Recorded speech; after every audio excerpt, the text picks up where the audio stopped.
اجازت ہو تو آ کر میں بھی شامل ان میں ہو جاؤں، سنا ہے کہ تیرے در پر ہجوم عاشقاں ہوگا۔ اللہ، آپ کے چاہنے والے آپ کے در پہ اکٹھے ہوں گے، میرا بھی دل چاہتا ہے کہ میں بھی ان میں شامل ہو جاؤں۔ اے اللہ، مجھے بھی آپ اپنے چاہنے والوں میں شامل فرما لیجئے اور میرے دل کو بھی اپنی محبت سے بھر دیجئے۔ فما ذالک علی اللہ بعزیز، اللہ کے لیے یہ کام کوئی مشکل نہیں۔ تو جب اللہ سے مانگنے ہیں تو خوب مانگیں، اللہ دیتے ہیں۔ ٹوٹے رشتے وہ جوڑ دیتا ہے، بات رب پہ جو چھوڑ دیتا ہے، اس کے فضل و کرم کا کیا کہنا، لاکھ مانگو کروڑ دیتا ہے۔ انسان جو مانگتا ہے اللہ اس کی امیدوں سے بڑھ کر اس کو عطا فرماتے ہیں۔ تو جب اللہ سے مانگنا ہے تو خوب مانگیں، اللہ کی رحمتوں کو دیکھتے ہوئے، اس کے خزانوں کی وسعتوں کو دیکھتے ہوئے مانگیں، اللہ سے جتنا مانگ سکتے ہیں۔ سچی بات یہ ہے ہماری جھولی چھوٹی ہے، اللہ کے خزانے بہت بڑے ہیں۔ تو بہرحال یہ عشرہ مانگنے کا عشرہ ہے۔ تو اللہ تعالیٰ عید کے دن عید کی نماز پڑھ کر جو لوگ کھڑے ہوتے ہیں ان کو فرماتے ہیں کہ قوموا مغفورا لکم، کھڑے ہو جاؤ بخشے بخشائے، ہم نے تمہارے گناہوں کو تمہاری نیکیوں میں تبدیل فرما دیا۔ تو مومن کے لیے تو یہ زندگی کا بہت قیمتی وقت ہے۔ الحمدللہ وکفا، سلام علی عبادہ الذین اصطفی، اما بعد، اعوذ باللہ من الشیطان الرجیم، بسم اللہ الرحمن الرحیم۔ شہر رمضان الذی انزل فیہ القرآن، سبحان ربک رب العزت عما یصفون، وسلام علی المرسلین والحمد للہ رب العالمین۔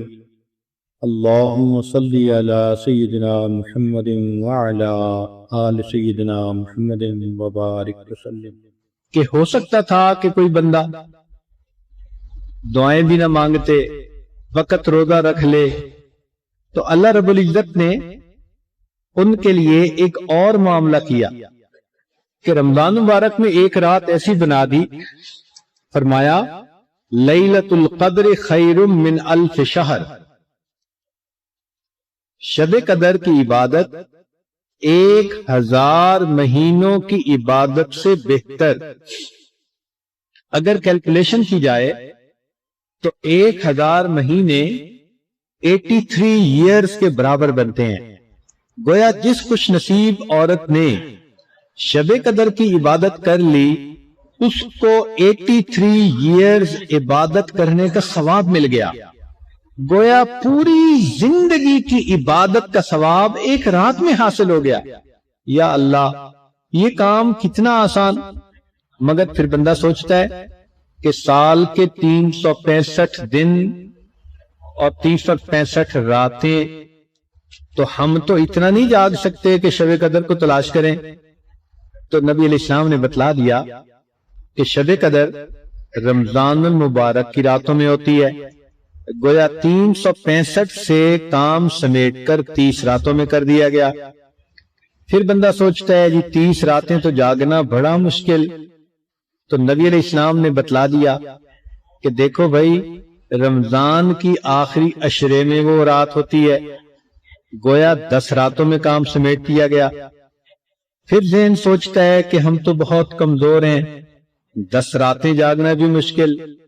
تو نبی علیہ السلام نے اور گیس لگا دیا، فرمایا کہ آخری عشرے کی طاق راتوں میں تلاش کرو۔ گویا 21، 23، 25، 27 اور 29، یہ کل 5 راتیں ہوئیں۔ اب بتائیں کہ اپنی بخشش کروانے کے لیے اور ساری زندگی کے گناہ بخشوانے کے لیے 5 راتوں میں عبادت کرنا کون سا مشکل کام ہے؟ یہ تو کمزور آدمی بھی کر سکتا ہے، بیمار بھی کر سکتا ہے، معذور بھی کر سکتا ہے، ہر بندہ کر سکتا ہے 5 راتیں جاگنا۔ پھر اگر کوئی سوچے کہ جی پوری رات جاگنا تو بڑا مشکل، تو نبی علیہ السلام نے مزید آگے بتا دیا کہ اس رات میں ایک خاص وقت آتا ہے جب جبریل علیہ السلام فرشتوں کو لے کر زمین پر آتے ہیں، تنزل الملائکۃ والروح فیہا بإذن ربہم من کل امر سلام۔ تو وہ خاص نور کا وقت ایسا ہوتا ہے کہ اس وقت میں اگر کوئی عبادت کرے تو اس کی عبادت قبول، 83 سال کا ثواب۔ اب سوچ آتی ہے کہ یا اللہ ہمیں کیا پتا کہ رات کے کس وقت میں وہ نور کے لمحہ شروع ہو، تو قرآن مجید نے اس میں بھی آسانی کر دی، اتنا بتا دیا کہ وہ لمحہ جب بھی شروع ہوگا حتی مطلع الفجر، وہ طلوع فجر تک رہے گا، یعنی روزے کے شروع ہونے کا جو ٹائم ہے جس کو ہم کہتے ہیں سحری کے ختم ہونے کا وقت، وہ اس وقت تک برکتیں رہتی ہیں۔ تو یہاں سے معلوم ہوا کہ اگر ہم آخری عشرے کی راتوں میں سحری وقت ختم ہونے سے آدھا گھنٹہ پہلے ختم کر لیں اور آدھے گھنٹے میں ہم چند رکعت نفل پڑھ لیں، استغفار کر لیں، کلمہ پڑھ لیں، قرآن مجید پڑھ لیں اور پھر اللہ تعالیٰ سے دعا مانگ لیں، تو معلوم ہوا کہ وہ جو بھی کوئی رات ہوگی اس کی برکت جب بھی شروع ہوگی تو اس میں طلوع فجر تک تو رہنا ہی ہے۔ تو گویا اس طرح ہمارے لیے لیلۃ القدر میں ثواب حاصل کرنا آسان ہو گیا۔ تو یوں دیکھیے کہ نظر آتا ہے بڑا مشکل، لیکن اگر کرنا چاہو تو کتنا آسان۔ اس کی مثال ایسے کہ ایک بندے نے خواب دیکھا کہ تم گھر سے باہر نکلو اور جو چیز تمہیں نظر آئے تم اسے کھاؤ گے تو تمہارا مقصد پورا ہو جائے گا۔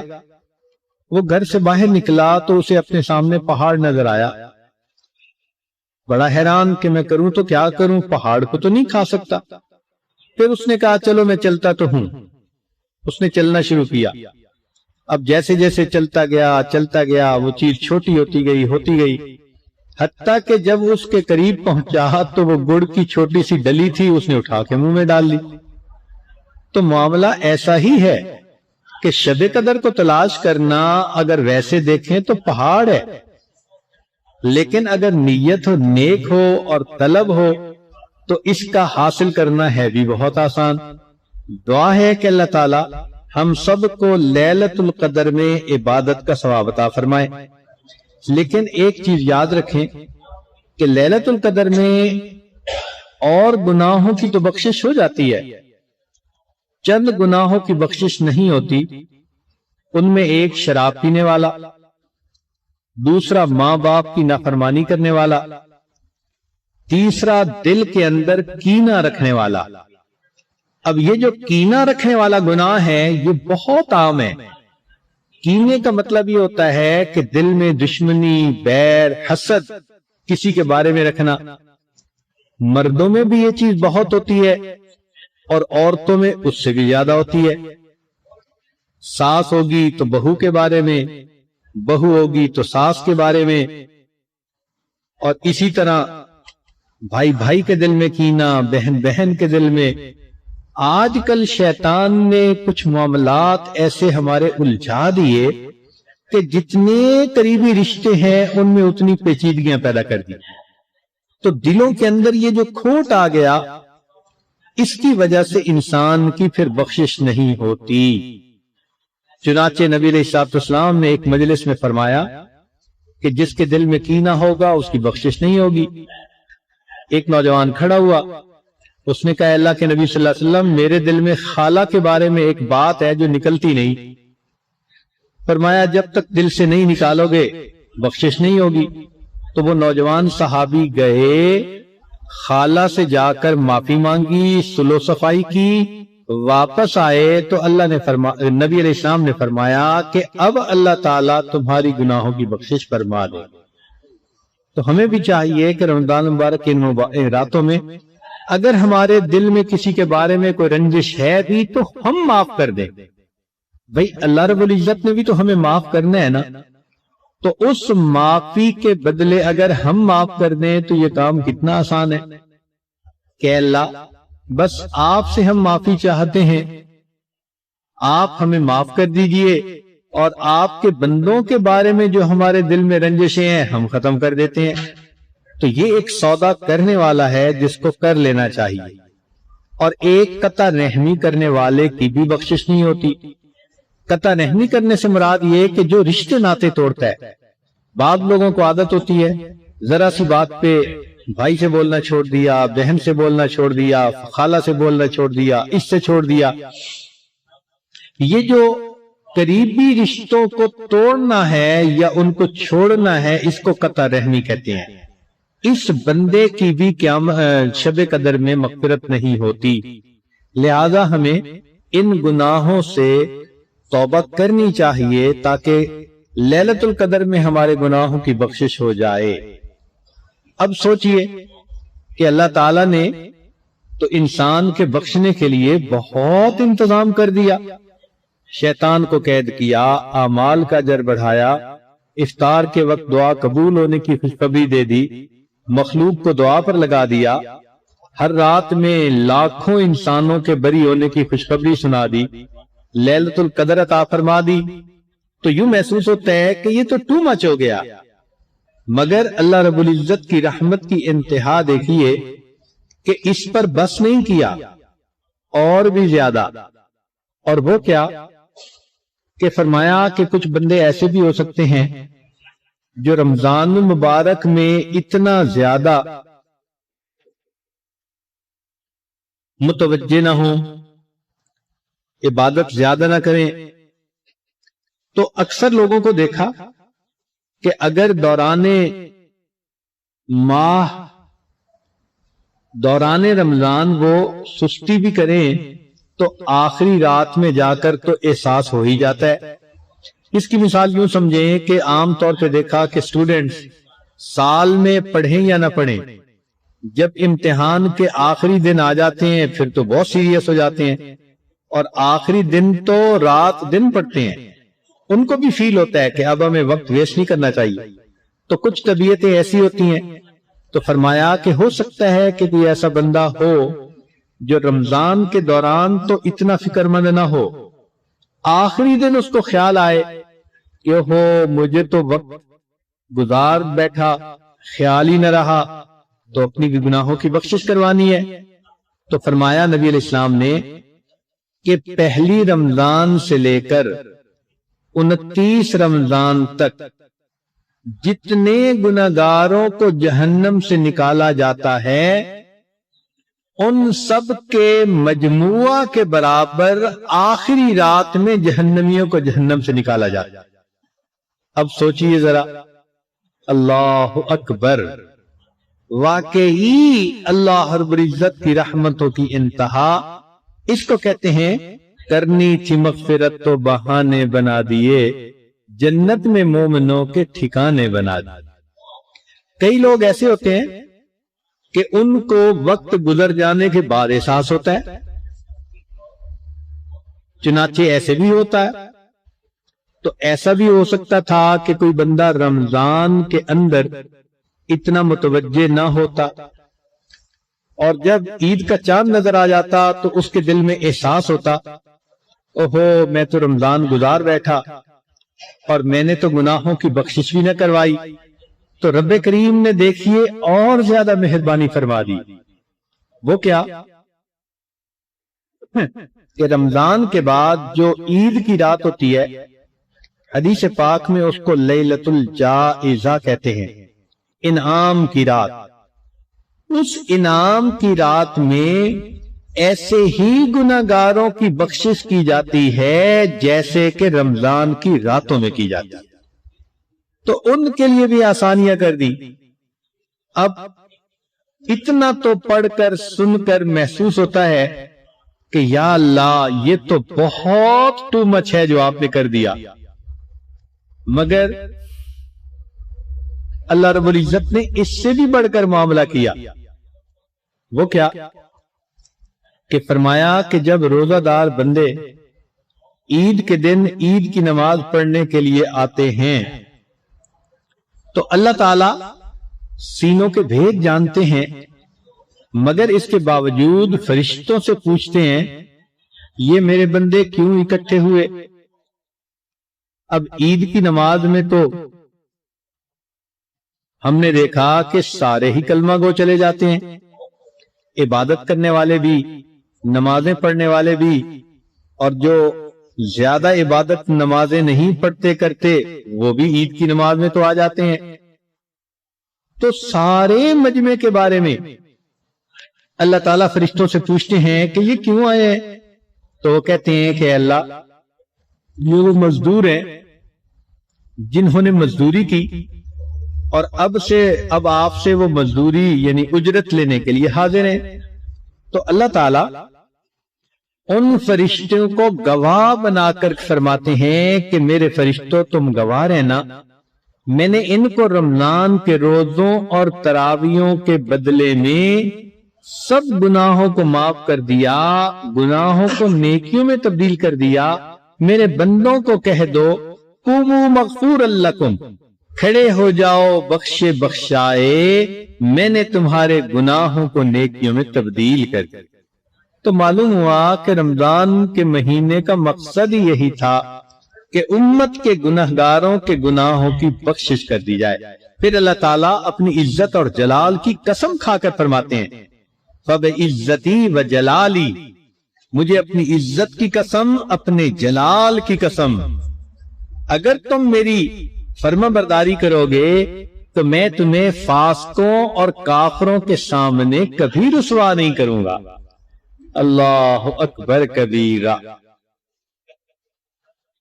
واقعی ان باتوں کو پڑھ کر یہ محسوس ہوتا ہے کہ بہت معاملہ اللہ نے آسان کر دیا۔ حتیٰ کہ رمضان المبارک میں ایک رات آتی ہے جس کو لیلۃ القدر کہا جاتا ہے، جس رات قرآن اترا تھا۔ اس رات میں انسانوں کے گناہ ویسے معاف کر دیے جاتے ہیں۔ حدیث مبارکہ میں آتا ہے کہ ایک ایسی گھڑی ہوتی ہے اس رات میں کہ اس گھڑی میں جو دعا مانگی جائے قبول ہوتی ہے۔ اب وہ گھڑی کب ہوتی ہے ہمیں کیا پتا؟ حق تو یہ تھا کہ ہم 365 راتوں میں اس کو ڈھونڈتے، مگر اللہ نے کام آسان کر دیا۔ نبی شاہ نے بتایا کہ وہ رمضان مبارک کے اندر ہوتی ہے۔ اس کا مطلب یہ ہے کہ 365 راتیں جاگنے کی ضرورت نہیں، 30 راتیں جاگنے کی ضرورت ہے۔ پھر بندہ سوچتا ہے کہ 30 راتیں جاگنا تو بڑا مشکل کام ہے، تو نبی شاہ نے کام اور آسان کر دیا، فرمایا کہ تم رمضان مبارک کے آخری عشرے میں لیلۃ القدر کو تلاش کرو۔ تو 20 راتیں اور نکل گئیں، باقی 10 راتیں رہ گئیں۔ پھر بندہ سوچتا ہے جی کہ 10 راتیں جاگنا بھی بڑا مشکل کام ہے، تو نبی اسلام نے کام کو اور آسان کر دیا، فرمایا آخری عشرے کی جو طاق راتیں ہیں ان میں اسے ڈھونڈو۔ 21، 23، 25، 27، 29، 5 راتیں بتائیں۔ یوں سمجھے کہ 365 میں سے 5 راتیں ہیں جن میں ہمیں لیلۃ القدر تلاش کرنی پڑے گی۔ اب بندہ سوچتا ہے جی کہ رات کو تو ہم تلاش کریں لیکن پوری رات جاگنا تو بڑا مشکل ہے، اب تو کمزور لوگ ہیں نہیں جاگ سکتے۔ اللہ تعالیٰ نے کام کو اور آسان کر دیا۔ اللہ نے یہ تو نہیں بتلایا کہ وہ رات کی برکتیں شروع کب ہوتی ہیں، مغرب وقت شروع ہوتی ہیں، عشاء کے وقت، آدھی رات کے وقت، کتنے بجے؟ ایک بار بتا دی، فرمایا کہ وہ رات کو جب بھی خاص برکتیں نازل ہوتی ہیں تنزل الملائکۃ والروح فیہا بإذن ربہم من کل امر سلام سلام ہی حتی مطلع الفجر۔ یہ برکتیں مطلع فجر تک رہتی ہیں، یہ جب روزے کا وقت ختم ہوتا ہے نا اس وقت تک رہتی ہیں۔ اس کا مطلب یہ ہوا کہ لیلۃ القدر کی برکتیں رات کے جس وقت میں بھی شروع ہوں، جب وہ شروع ہوگی تو پھر روزہ کا وقت شروع ہونے کا جو ہے نا سحری کا وقت وہاں تک رہے۔ اس کا آسان طریقہ یہ ہے کہ ہم سحری کو 1 گھنٹہ پہلے کر لیں وقت ختم ہونے سے پہلے، اور آدھا گھنٹہ جو ہے آخر کا بچا لیں۔ اس آدھے گھنٹے میں 2 رکعت 4 رکعت نفل پڑھ لیا کریں اور 10-15 منٹ بیٹھ کے دعا کر لیا کریں۔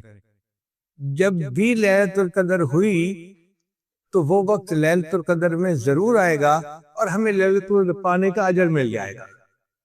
اور اس رات کی عبادت 1000 مہینوں کی عبادت سے بہتر ہے۔ 1000 مہینے تقریباً 83 سال بنتے ہیں اور 80 سال سے کم تو عمر ہوتی ہے۔ اس کا مطلب یہ کہ ایک رات اگر مل گئی تو پوری زندگی کے گناہ معاف ہیں۔ اللہ نے کام کو کتنا آسان کر دیا۔ تھوڑی سی ہمت کرنے کی بات ہے، اللہ تعالیٰ کی رحمت بہانہ ڈھونڈتی ہے مغفرت کے۔ استغفار اصل میں کہتے ہیں ندامت کو، شرمندگی کو، کہ بندہ جو عمل کرے، گناہ کرے، اس پر استغفار کرے، دل کے اندر ریپینٹنس محسوس کرے۔ جب ہم یوں محسوس کرتے ہیں نا، یار مجھے ایسا نہیں کرنا چاہیے تھا، یار مجھ سے غلطی ہو گئی، مجھ سے بلنڈر ہو گیا، آئندہ ایسا نہیں کروں گا، یہ جو دل کے اندر ندامت اور افسوس ہوتا ہے نا، یہ اصل میں استغفار ہے، کہ دل پچھتاتا ہے کیوں کر بیٹھا، نہیں کرنا چاہیے تھا۔ اس لیے حدیث پاک میں آیا الندم توبۃ، کہ ندامت دل میں ہونا یہ بھی توبہ ہی ہے۔ تو استغفار ندامت کو کہتے ہیں، اور توبہ آئندہ گناہ نہ کرنے کا عزم صمیم کرنا، مصمم ارادہ کرنا، اس کو کہتے ہیں۔ اور استغفار بھی ہر بندے کو کرنی چاہیے، اور اپنی نیکیوں پر بھی استغفار کرنا چاہیے۔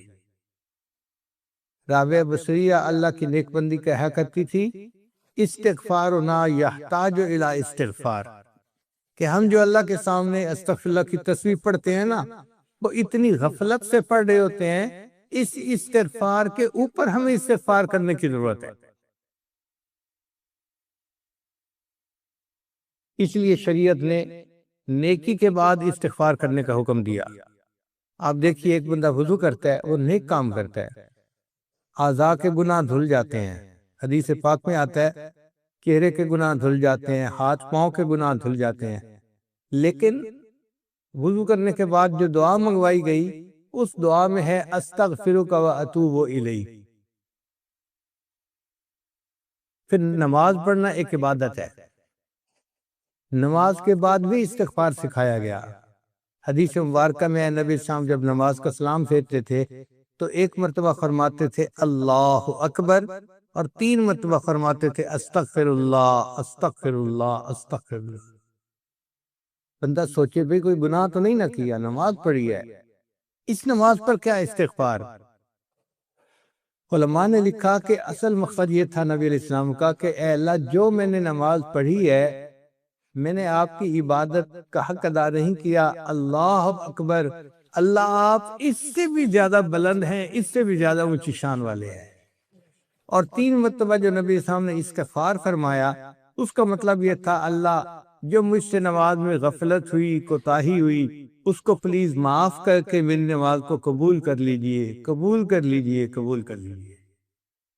یعنی استغفر اللہ کا مطلب یہ ہوا پلیز پلیز پلیز، اللہ جیسی کیسی نماز پڑھی ہے، بس آپ اس کو قبول فرما لیجئے۔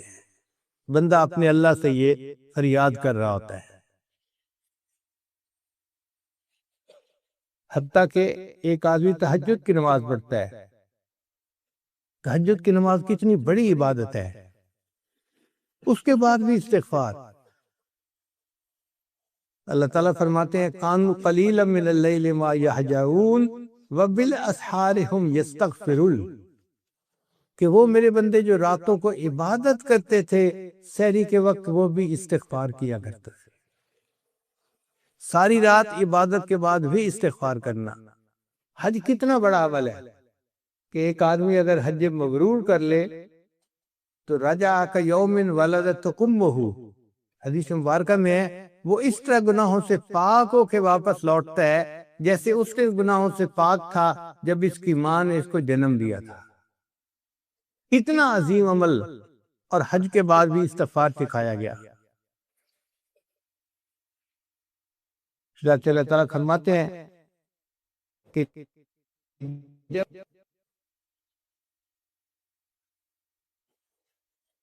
اس کا مطلب یہ ہوا کہ ہر عبادت کے بعد ہم استغفار کرنا چاہیے، اور استغفار سے اللہ تعالیٰ کی برکتیں بہت اترتی ہیں۔ ہماری زندگی کا ہر مسئلہ استغفار سے ٹھیک ہو سکتا ہے۔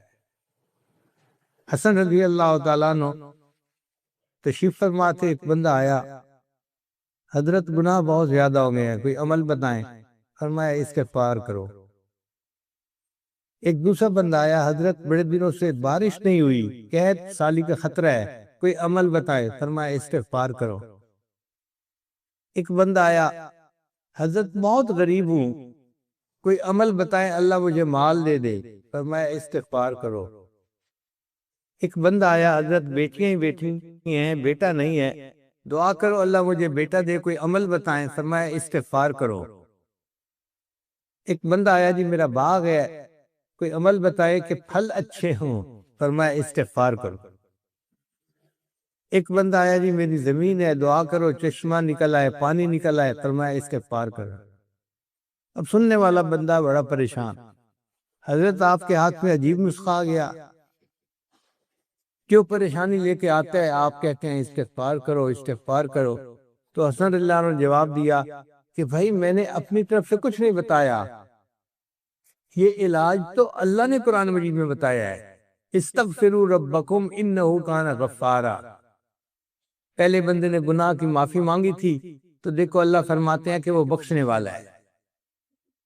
پھر یرسل السماء علیکم مدرارا، اللہ بارشیں برساتا ہے، وَيُمْدِدْكُمْ بِأَمْوَالٍ، اور اللہ مال کے ذریعے سے مدد کرے گا تمہاری، وَبَنِينَ، اور بیٹوں کے ذریعے سے مدد کرے گا، وَيَجْعَلْ لَكُمْ جَنَّاتٍ، اور اللہ تعالیٰ تمہارے لیے باغوں کے پھل عطا فرمائے گا، وَيَجْعَلْ لَكُمْ أَنْهَارًا، اور اللہ تعالیٰ تمہارے لیے چشموں کا پانی جاری فرما دے گا۔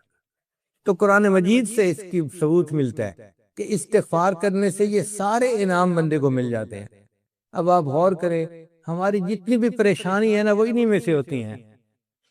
کوئی عورت بیٹا نہ ہونے کی وجہ سے پریشان ہے، کوئی آدمی اپنے رزق کی غربت کی وجہ سے پریشان ہے، تنخواہ کی کمی کی وجہ سے پریشان ہے۔ ان سب کا علاج استغفار کرنے میں ہے۔ ہم استغفار کریں تو ہمیں کسی سے کوئی تعویذ کی ضرورت ہی نہیں ہے۔ استغفار ہماری تمام پریشانیوں کا حل بن جائے گا۔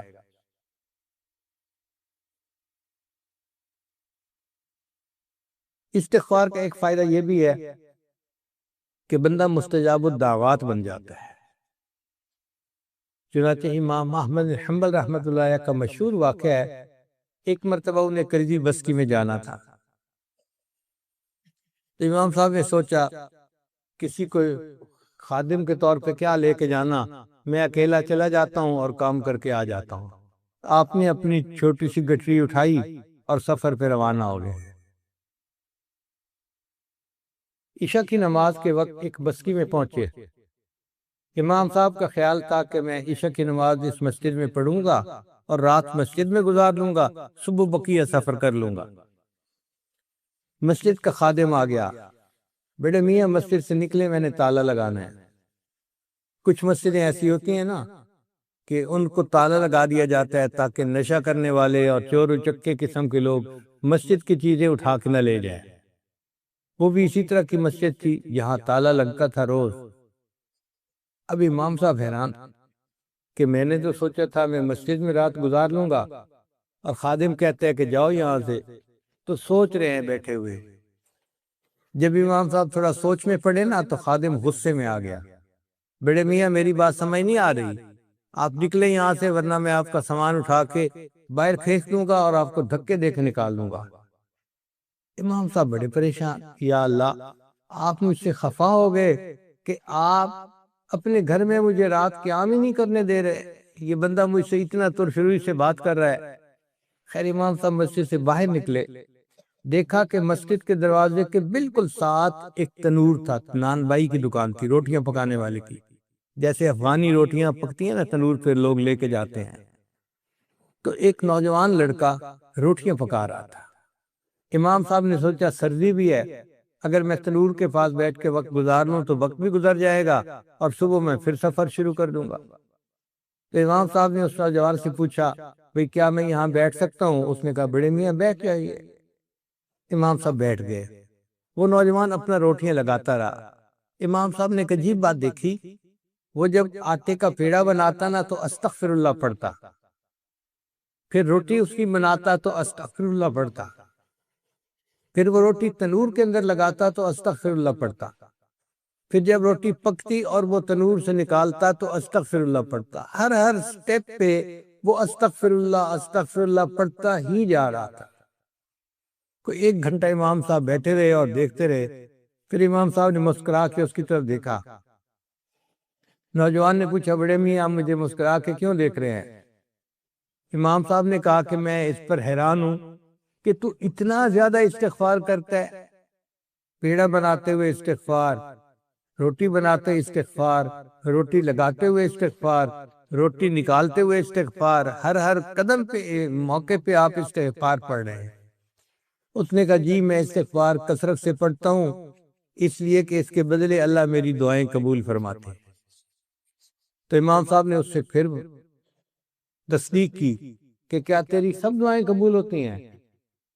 تو نوجوان سوچ کر کہنے لگا کہ میں نے زندگی میں جتنی دعائیں مانگی ہیں میری سب دعائیں قبول ہوئی ہیں سوائے ایک دعا کے، اس دعا کی قبولیت کا میں انتظار کر رہا ہوں۔ امام صاحب نے پوچھا کون سی دعا؟ کہنے لگا کہ میں نے لوگوں سے سنا ہے کہ امام احمد بن حنبل بڑے محدث ہیں، بڑے فقیہ ہیں، بڑے بزرگ آدمی ہیں، میں یہاں سے چھٹی کر کے جا نہیں سکتا کہ ان کی زیارت کروں، تو میں نے اللہ سے دعا مانگی تھی، اللہ امام احمد بن حنبل سے میری ملاقات کروا دینا، اس دعا کی قبولیت کا میں انتظار کر رہا ہوں، باقی دعائیں میری سب قبول ہو گئی۔ امام صاحب آگے بڑھے، اس نوجوان کو گلے لگا لیا، نوجوان مبارک ہو، اللہ نے تیری اس دعا کو قبول کر لیا، میرا نام احمد بن حنبل ہے۔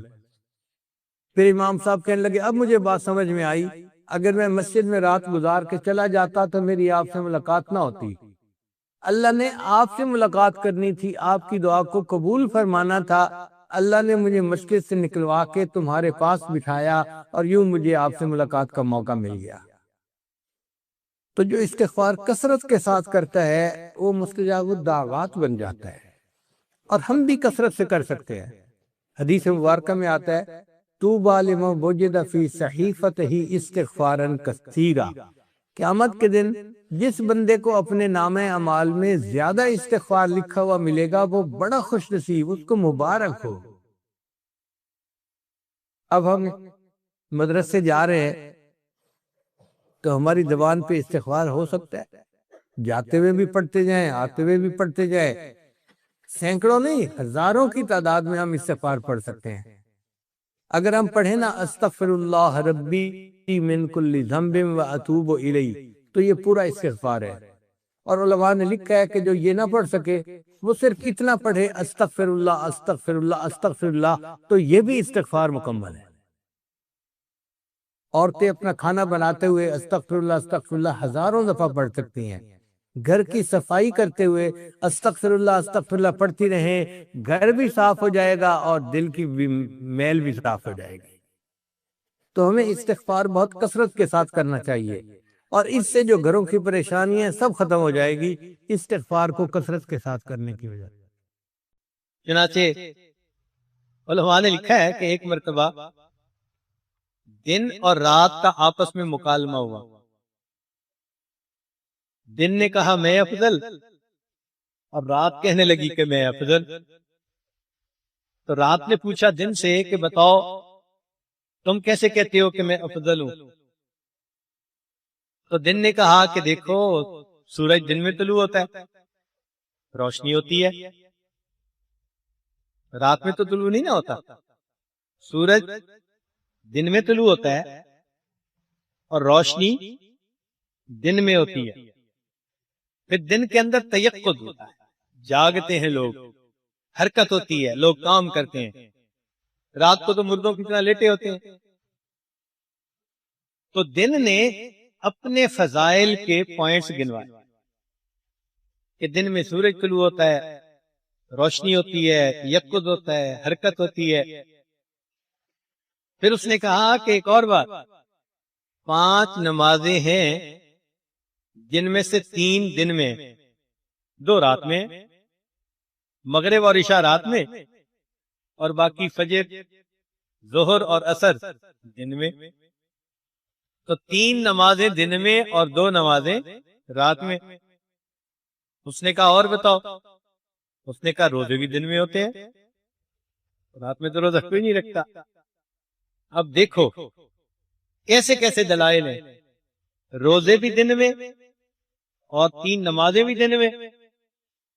اور اس پر ایک بڑی دلیل بتاؤں کہ کچھ لمحے قبولیت دعا کے ہیں جن کو اجابت دعا کے لمحات کہتے ہیں، وہ جمعہ کے دن ہوتے ہیں، تو وہ بھی دن میں. لہذا دن افضل ہے رات. اب رات نے بھی کہنا شروع کیا. اس نے کہا کہ دیکھو بھائی، اگر دن میں سورج طلوع ہوتا ہے نا، تو رات میں عارفین جو ہیں وہ اللہ کی عبادت کرتے ہیں، اور عارفین کے قلوب رات کے سورج ہوا کرتے ہیں.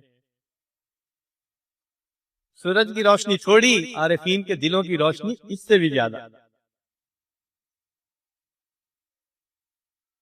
تو روشنی اس سے بھی زیادہ.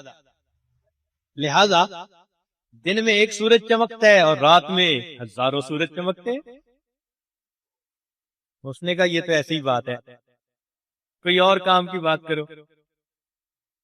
اس نے کہا دیکھو، رات عاشقین کی، عشق والوں کی ملاقات کا وقت ہوتا ہے.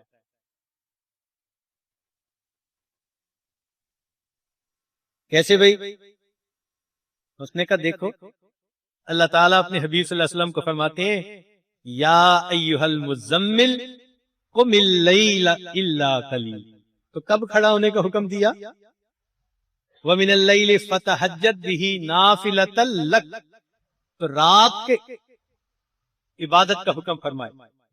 اہمیت ہے نا کوئی رات کی، تبھی تو محبوب کو حکم دے رہے ہیں کہ رات میں کھڑے ہوں. تو رات ملاقات ہوتی ہے محب اور محبوب کی. تو دن نے کہا کہ کوئی اور دلیل ٹھوس پیش کرو. اس نے کہا اچھا دلیل سنو کہ اللہ نے اپنے محبوب کو ملاقات کے لیے کب بلایا؟ سبحان الذی اسری بعبدہ لیلا من المسجد الحرام، رات کو بلایا. اب دن نے سوچا اچھا بات کو پکی کر دی. اس نے کہا کوئی اور بات کرو جو بہت ٹھوس ہو. اس نے کہا اچھا سن لو آخری بات، کہ دن میں 7 اجابت ہے، جمعے کا دن ہے، فلاں ہے، سب باتیں اپنی صحیح.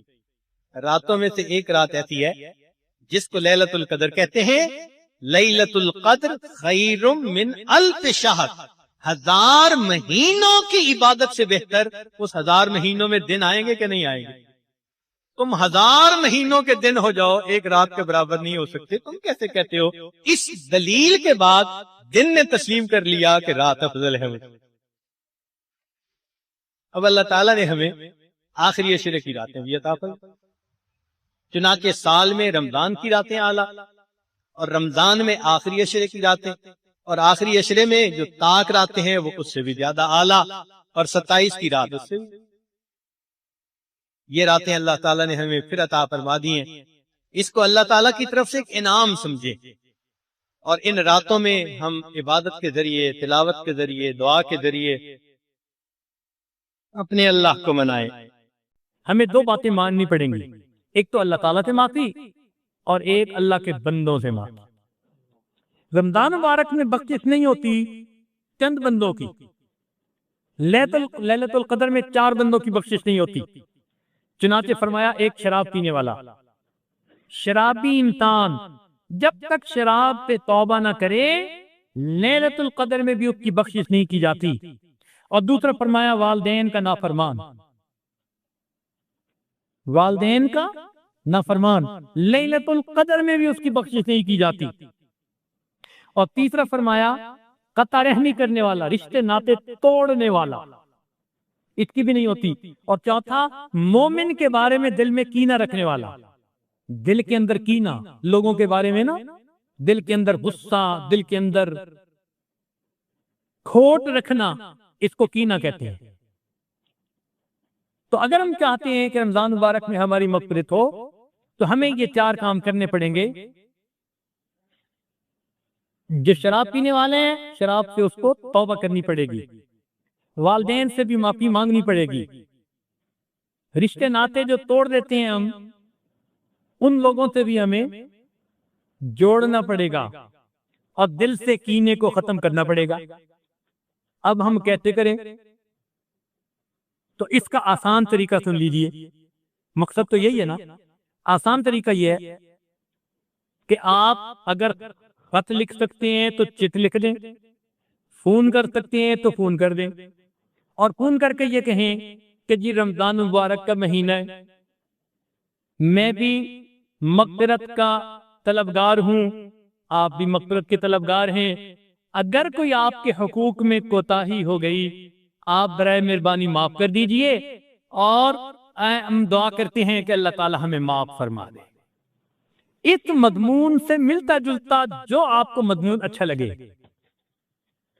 یہ معافی مانگنی پڑے گی، لہذا اس کا بھی اہتمام کریں کہ آپ فون کے ذریعے، مثلاً خامد نے بیوی کو ستایا ہے، اس کی دل آزاری کی ہے، اس پہ ظلم کیا ہے، اس کے حقوق کو اگنور کیا ہے، تو اس سے بھی ان الفاظ کے ساتھ معافی مانگنے میں کوئی رکاوٹ نہیں ہونی چاہیے۔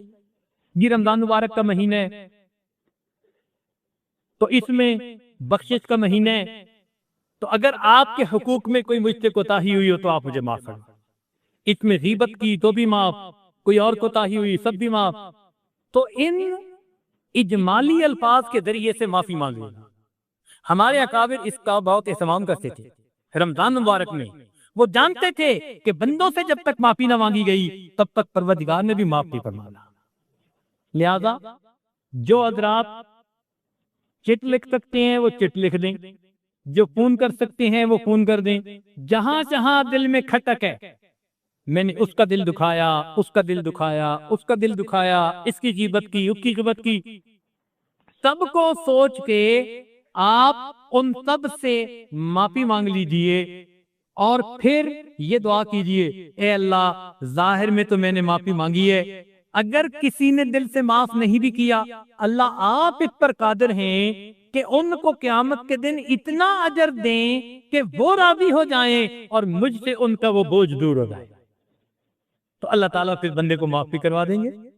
کہ حدیث مبارکہ میں ہے پہلی رمضان سے لے کر آخری رمضان تک جتنے جہنمی ٹوٹل جہنم سے بری ہوتے ہیں، رمضان کی آخری رات میں ایک رات میں اللہ اتنے جہنمی اور بری فرما دیتے ہیں۔ اللہ اکبر کبیرہ۔ تو آخری رات میں تو کروڑوں پھر جہنمی جہنم سے بری ہو گئے نا، کیونکہ انسان کی فطرت ہے کہ کئی مرتبہ سستی کرتا ہے، لیکن جب دیکھتا ہے کہ آج آخری رات ہے تو احساس ہوتا ہے کہ چلو آج آخری رات ہے تو چلو میں بھی کچھ اللہ سے مانگ لوں، تو اللہ نے کوٹا بڑھا دیا آخری رات کا، کہ یہ نہ ہو کہ جی بندے تھوڑے بخشے جانے تھے، مانگنے والے زیادہ ہیں، ہم کوٹا بڑھا دیتے ہیں، جو مانگے گا ہم اس کو عطا فرما دیں گے۔ تو آخری رات میں جہنمی جہنم سے بری کر دیے جاتے ہیں۔ اگر اتنا بھی ہوتا نا تو بہت کافی تھا، مگر اللہ نے اس سے بھی اور زیادہ مہربانی فرمائی۔ کچھ لوگ ہوتے ہیں فیشل دماغ کے ہوتے ہیں کہ وقت آنے سے پہلے بھی وہ کوئی خیال نہیں کرتے، جب سر پہ کام پڑ جاتا ہے پھر بھی خیال نہیں کرتے، جب سر سے کام پڑ کے گزر جاتا ہے نا پھر خیال آتا ہے تو ہم نے کیا کر لیا۔ چنانچہ بہت سارے لوگ ایسے بھی ہوں گے کہ رمضان مبارک میں تو خیال نہ کیا، جب چاند نظر آ گیا اور جی کل عید ہے، اب احساس ہوا کہ ہم نے تو نہ روزے رکھے، نہ تراویح پڑھی، نہ دعائیں مانگی، رمضان کا مہینہ تو چلا گیا، تو ان کو احساس ہوتا ہے کہ ہم تو گنوا بیٹھے۔ اللہ نے ان کے لیے بھی فرمایا کہ جو عید کی رات ہوتی ہے اس رات کو بھی اللہ تعالیٰ نے ایک خصوصی رات بنا دیا، اس کا نام لیلۃ الجائزہ حدیث پاک میں ہے۔ اس دن جنت کو دھویا جاتا ہے، خوشبو کی دھنی دی جاتی ہے اور ایمان والوں کے لیے تیار کیا جاتا ہے، اور جس طرح رمضان کی راتوں میں عبادت کا ثواب ملتا تھا اس لیلۃ الجائزہ میں بھی اسی طرح عبادت کا ثواب ملتا ہے۔ تو اللہ تعالیٰ نے اور مہربانی فرما دی کہ چلو بھائی اس رات میں تم کچھ کر لو۔ اللہ نے بخشش کے کیا کیا بہانے بنائے، قربان جائیں اس پروردگار پر کہ جس نے اپنے بندوں کے لیے بخشش کی انتہا کر دی۔ اچھا کچھ ایسے بھی ہوں گے کہ اس رات کا بھی احساس نہ کریں، تو اللہ نے فرمایا کہ اچھا رمضان تو گزر گیا، اب آج میں تمہاری مہمان نوازی کروں گا۔ عید کا دن اللہ تعالیٰ کی مہمان نوازی کا دن ہے، اس لیے انسان باقی سال بے شک روزے رکھے، عید کے دن روزہ نہیں رکھ سکتا، اس لیے کہ عید کے دن یہ اللہ کا مہمان ہوتا ہے، اس دن روزہ نہیں رکھ سکتا۔ تو عید کے دن فرمایا تم آؤ اپنے گھروں سے نکل کے عیدگاہ کے اندر، اور یہاں آ کر تم 2 رکعت پڑھو عید کی نماز، بہت سارے لوگ جو روزہ بھی نہیں رکھتے، تراویح بھی نہیں پڑھتے، وہ عید کے دن نہا دھو کے اچھے کپڑے پہن کے عید کی نماز پڑھنے آ جاتے ہیں، تو اس وقت بھی اللہ کی رحمت ان پر متوجہ ہوتی ہے۔ حدیث پاک میں ہے، اللہ تعالیٰ فرشتوں سے فرماتے ہیں، اے فرشتوں، اس مزدور کو کیا اجر ملنا چاہیے کہ جو اپنی مزدوری پوری کرے؟ تو فرشتے کہتے ہیں کہ اللہ، اس کو رحمت ملنی چاہیے، بخشش ملنی چاہیے۔ تو اللہ فرماتے ہیں کہ پھر یہ میرے بندے کیوں آج یہاں جمع ہیں؟ اللہ تو سب جانتے ہیں، مگر اللہ تعالیٰ فرشتوں کو گواہ بنانا چاہتے ہیں۔ ان کو کہتے ہیں اچھا یہ میرے بندے کیا چاہتے ہیں؟ تو فرشتے جواب دیتے ہیں، عبادی و ایوائی، اے اللہ آپ کے یہ بندے مرد یا عورتیں سارا مہینہ انہوں نے روزے رکھے، تراویح پڑھی، عبادت کی، آج اکٹھے ہو گئے ہیں، آپ سے مغفرت مانگتے ہیں۔ اللہ فرماتے ہیں اچھا فرشتوں تم گواہ رہنا، میرے بندو تم مجھ سے مانگنے کے لیے اکٹھے ہو گئے ہو، میں آج تمہارے تمام گناہوں کو تمہاری نیکیوں میں تبدیل کرتا ہوں۔ اللہ تعالیٰ عید کے دن، عید کی نماز کے بعد بندوں کے تمام گناہوں کو نیکیوں میں تبدیل فرما دیتے ہیں، اور فرمایا حدیث پاک میں، قوموا مغفورا لکم، کھڑے ہو جاؤ بخشے بخشائے، ہم نے تمہارے تمام گناہوں کو نیکیوں میں تبدیل فرما دیا۔ اللہ اکبر کبیرہ، سبحان اللہ۔ اللہ کی رحمت پہ قربان جائیں کہ اس نے بندے کے سب گناہوں کو اللہ معاف فرما دیتے ہیں۔ اور پھر فرمایا کہ میرے بندو، اگر تم میرا احترام کرتے رہو گے، یعنی میرے حکموں کا احترام کرو گے، ان کی پابندی کرو گے، تو میں تمہیں فاسقوں کے سامنے اور کافروں کے سامنے کبھی رسوا نہیں ہونے دوں گا۔ یہ بھی وعدہ فرماتے ہیں کہ تم میرے ساتھ اگر اپنا تعلق ٹھیک رکھو گے نا، تو میں تمہیں کبھی بھی فاسقوں کے سامنے اور کافروں کے سامنے رسوا نہیں ہونے دوں گا۔ تو جب اللہ تعالیٰ اتنے بڑے بڑے وعدے فرما رہے ہوتے ہیں تو سوچئے پھر ہمیں تو اس وقت میں اللہ سے خوب اللہ سے مانگنا چاہیے، دعائیں مانگنی چاہیے، رجوع اللہ کی طرف کرنا چاہیے۔ یہ ہماری زندگی کا بہت قیمتی وقت ہے، بخشش کا وقت ہے۔ تو اللہ تعالیٰ نے مومنوں کی بخشش کے بہانے بنا دیے، کرنی تھی مغفرت تو بہانے بنا دیے، جنت میں مومنوں کے ٹھکانے بنا دیے۔ اس لیے نبی علیہ السلام نے ارشاد فرمایا کہ روزہ دار بندے کو چاہیے کہ وہ یہ دعا اللہ سے ضرور مانگے، اللہم انی اسألک الجنہ واعوذ بک من النار، اے اللہ مجھے جنت عطا فرما دیجئے اور جہنم سے بری کر دیجئے۔ اچھا، شیطان چونکہ دشمن ہے نا، وہ یہاں بھی جو ہے دشمنی دکھاتا ہے۔ ہم نے دیکھا ہے بعض لوگ جو ہے نا بڑے ولی بنتے ہیں، او جی اللہ کی عبادت جنت کے لیے کیوں کریں، اللہ کی عبادت اللہ کے لیے کریں۔ بات تو بڑی اچھی ہے، نماز آپ ایک نہیں پڑھتے اور اللہ کی عبادت اللہ کے لیے کریں، جنت کے لیے کیوں کریں؟ اتنا جنت سے مستغنی نہ بنے، ہم تو اللہ کی ہر نعمت کے محتاج ہیں۔ ایک مرتبہ ایک خاتون نے فون پہ بات کی، مجھے کہنے لگی کہ پیر صاحب میں اللہ سے کچھ نہیں مانگتی، بس ایک بات مانگتی ہوں کہ میرا خامد اچھا ہو جائے، اور کچھ نہیں مانگتی، بس ایک بات مانگتی ہوں میرا خامد اچھا ہو جائے۔ میں نے کہا آپ اور کیوں کچھ نہیں مانگتی بھائی؟ اگر اللہ تعالیٰ آپ کو بیمار کر دے پھر کیا ہوگا؟ میں نے کہا اگر اللہ تعالیٰ آپ کے دماغ میں خلل ڈال دے پھر کیا ہوگا؟ آپ کے بچے کو بیمار کر دے پھر کیا ہوگا؟ جب میں نے ذرا اس طرح کی دو چار باتیں کی، اللہ نے آپ کو عزت کی روزی گھر میں دی ہے بیٹھ کے، اگر اللہ تعالیٰ آپ کے رزق کو ذرا ٹائٹ کر دیں اور جو مانگنے والی عورتیں گلیوں میں پھر رہی ہوتی ہیں آپ کا بھی معاملہ ایسا ہو جائے تو پھر نہیں یہ تو نہیں میں چاہتی۔ بھئی اگر نہیں چاہتی تو یہ نعمتیں بھی تو اللہ نے دی ہیں نا، کیوں کہتی ہیں کہ مجھے اور کچھ نہیں چاہیے؟ آپ کو کہنا چاہیے مجھے اللہ سے سب کچھ چاہیے، ہر چیز چاہیے، منگتے جو ٹھہرے، فقیر جو رہے۔